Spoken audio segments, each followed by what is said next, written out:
నమస్కారం. అన్ని మాసాల్లో కన్నా కార్తీక మాసం విశిష్టమైనది. ఈరోజు మీకు కార్తీక మాసం యొక్క పురాణం 30 అధ్యాయాలు ప్రతిరోజు ఒక్కొక్క అధ్యాయం కింద మీకు వినిపిస్తాను.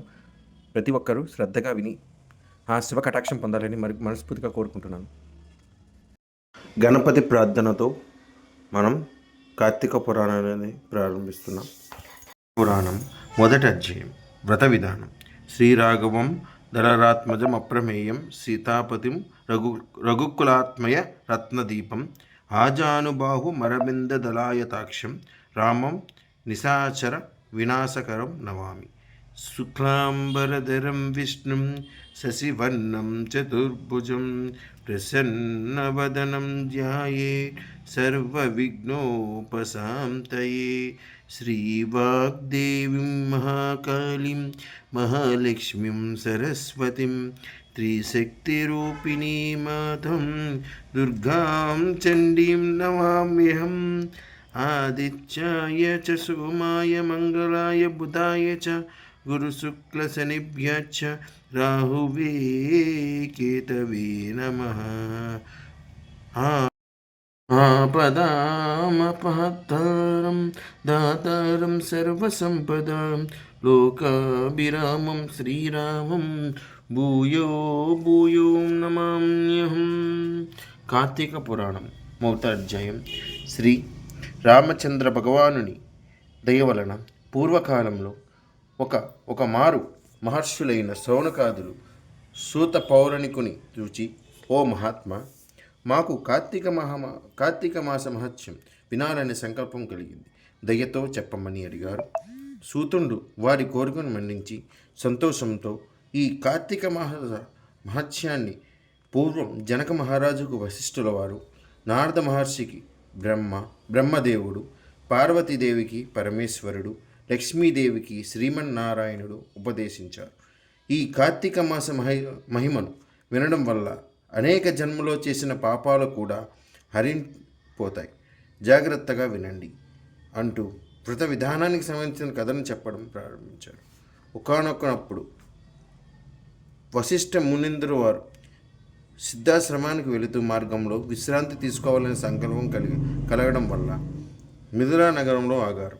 మిథిలా నగరాన్ని పరిపాలిస్తున్న జనక మహారాజు తన నగరంలో విడి చేస్తున్న వశిష్ఠుల వారికి తగిన సత్కారాలు చేసి తన అదృష్టానికి మురిసిపోతూ వశిష్ఠుల వారికి వినమ్రంతో నమస్కరిస్తూ, స్వామి, మీరు రావడం వల్ల నా జన్మ తరించింది. నా పెద్దలందరూ ఎంతో తృప్తిపడి ఉంటారు. గృహస్థులైన వాళ్లకు మీ వంటి మహాపురుషుల దర్శన భాగ్యం లభించడం అరుదుగా కలుగుతుంది. ఎన్నో జన్మల పుణ్యఫలం వల్ల కానీ సజ్జన దర్శనం కలగదు. తమ రాక వల్ల నాకెన్నో శుభాలు కలుగుతాయి. తమరు వచ్చిన కారణం చెప్పి నన్ను కృతజ్ఞుని చేయండి అని అడిగాడు.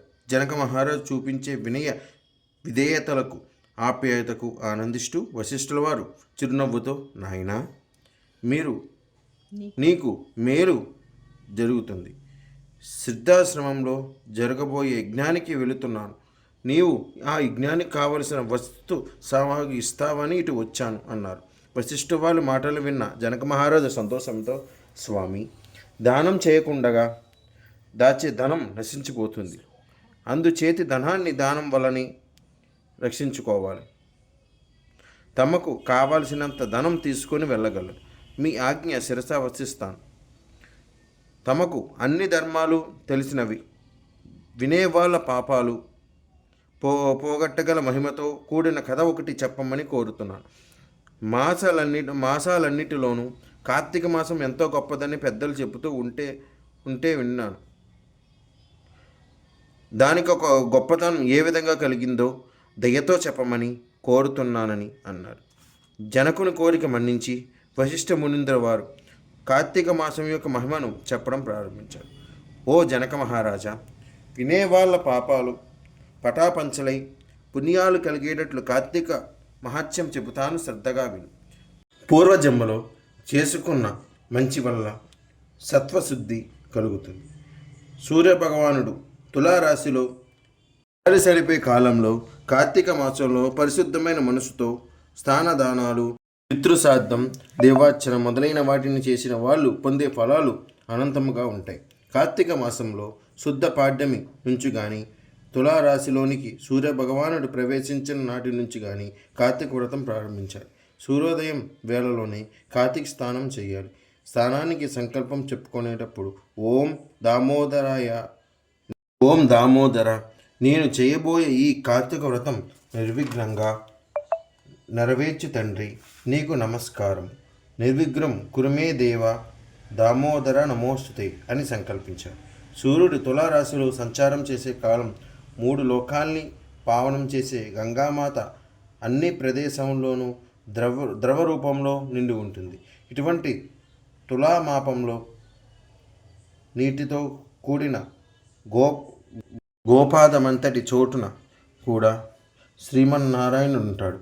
గుంట, చెరువులు, బావులనే భేదం లేదు. ఇటువంటి పవిత్రమైన కార్తీక మాసంలో హరినామస్మరణ చేస్తూ కాలు చేతులు కడుక్కొని ఆచమనం చేసి పరిశుద్ధత పొందాలి. ఇంద్రియాన్ని అదుపులో ఉంచుకోవాలి. కాలభైరవులు ఆజ్ఞ తీసుకొని మొలబంటి నీటిలో దిగి స్నానం చేయాలి. స్నానం చేసి స్నానంగా దేవర్షికి పితృదేవత బతితో తర్పణాలు విడవాలి. సూక్తాన్ని జపించి ఆ నీటిని బొటన వేలుతో కలియబెట్టి గట్టుకు చేరుకొని అగ్యాలు ఇవ్వాలి. గట్టు ఎక్కే ముందు 3 దోసిళ్ళ నీరు గట్టు మీద పోయాలి. తరువాత కట్టుబట్టను విడుచుకొని 6 మార్లు ఆచమనం చేసి పొడి బట్టలతో తల తుడుచుకోవాలి. తలను తడి బట్టతో తుడుచుకోవడం దోషం అవుతుంది. తల తుడుచుకున్న తర్వాత మడిబట్టలు కట్టుకుని దైవనామస్మరణ చేస్తూ బొట్టు పెట్టుకుని భగవంతుని షోడశోపచారంతో పూజించాలి. అర్హత ఉన్నవాళ్ళు ఈ పూజ ముందు సంధ్యావందనం, అగ్య ప్రధానం, అగ్నిహోత్రం, బ్రహ్మ యజ్ఞ వైశ్య దేవుణ్ణి ఆచరించిన తర్వాత పూజకు పూలు కోసి తెచ్చుకోవాలి. అర్హత లేని వాళ్ళు మడిబట్టలు కట్టుకొని బొట్టు పెట్టుకున్న తర్వాత పూలు కోసి తెచ్చుకోవాలి. పూజ అనంతరం భక్తితో పురాణాన్ని చదువుకోవడం కానీ, చదువుతుంటే వినడం కానీ చేయాలి. ఇంటికి వచ్చిన తర్వాత దేవార్చన, అతిథి పూజలు చేసి బంధుమిత్రులతో కలిసి భోజనం చేసి తర్వాత 2 మార్లు ఆచమనం చేయాలి. మధ్యాహ్నం దాటిన తర్వాత పురాణ శ్రవణం చేసి సాయంకాలం సంధ్యావందనాది కార్యక్రమాలు నెరవేర్చుకున్న తర్వాత ప్రదోక్ష సమయంలో విష్ణు ఆలయానికి కానీ శివాలయం కానీ వెళ్ళి దీపారాధన చేసి భక్ష్య భోజ్యదులతో స్వామిని పూజించి నిర్మలమైన మనసుతో తనకు నచ్చిన స్తోత్రాలు పఠిస్తూ మౌనంగా భగవద్ధ్యానంలో మునిగి ఉండాలి. ఈ విధంగా కార్తీక మాసం నెల దినాలు చేస్తూ వ్రతం పూర్తి అవుతుంది. ఈ వ్రతం చేయడం వల్ల జనన మరణ రహితమైన మోక్షం లభిస్తుంది. ఈ జన్మలో చేసిన పాపాలు, పూర్వజన్మలో చేసిన పాపాలు కార్తీక వ్రతానుష్ఠానం వల్ల నశిస్తాయి. బ్రాహ్మణ, క్షత్రియ, వైశ్య శూద్రులు కానీ, స్త్రీలు కానీ, పురుషులు కానీ కార్తీక వ్రతం చేయడం వల్ల విష్ణు భక్తులు విష్ణులోకాన్ని, శివభక్తులు శివజ్ఞానాన్ని పొందుతారు. కార్తీక మాసంలో దాన ధర్మాలు చేసే వాళ్ళను ఆ రోజున చేసిన పాపాలన్నీ నశించిపోతాయి. వ్రతం పూర్తయిన తర్వాత యథాశక్తి అన్నదానం చేసుకోవడం శ్రేయం. ఆది శ్రీ స్కంద పురాంతర్గత కార్తీక మహస్య మండలి ప్రథమ అధ్యాయం సంపూర్ణం. ఇది మన కార్తీక పురాణం 1వ అధ్యాయం అండి.